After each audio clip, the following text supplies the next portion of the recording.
बादशाह अकबर एक सुबह उठते ही अपनी दाढ़ी खुजलाते हुए बोले, अरे, कोई है।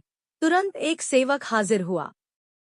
उसे देखते ही बादशाह बोले, जाओ, जल्दी बुलाकर लाओ, फौरन हाजिर करो। सेवक की समझ में कुछ नहीं आया कि किसे बुलाकर लाए, किसे हाजिर करें। बादशाह से पटल कर सवाल करने की तो उसकी हिम्मत ही नहीं थी। उस सेवक ने यह बात दूसरे सेवक को बताई, दूसरे ने तीसरे को और तीसरे ने चौथे को।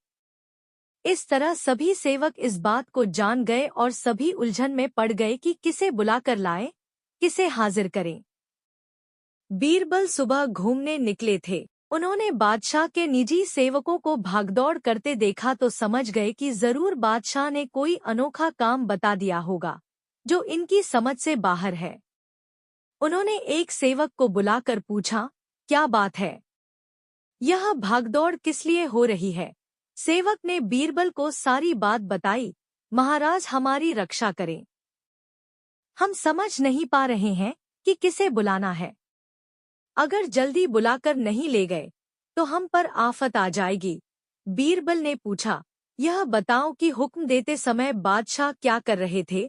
बादशाह के निजी सेवक, जिसे हुक्म मिला था, उसे बीरबल के सामने हाजिर किया तो उसने बताए, जिस समय मुझे तलब किया उस समय तो बिस्तर पर बैठे अपनी दाढ़ी खुजला रहे थे। बीरबल तुरंत सारी बात समझ गए और उनके होठों पर मुस्कान उभर आई। फिर उन्होंने उस सेवक से कहा, तुम हज्जाम को ले जाओ। सेवक हज्जाम को बुला लाया और उसे बादशाह के सामने हाजिर कर दिया। बादशाह सोचने लगे, मैंने इससे यह तो बताया ही नहीं था कि किसे बुलाकर लाना है। फिर यह हज्जाम को लेकर कैसे हाजिर हो गया? बादशाह ने सेवक से पूछा, सच बताओ, हज्जाम को तुम अपने मन से ले आए हो या किसी ने उसे ले आने का सुझाव दिया था?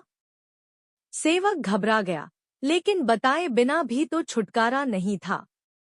बोला, बीरबल ने सुझाव दिया था। जहां पनाह। बादशाह बीरबल की बुद्धि पर खुश हो गया।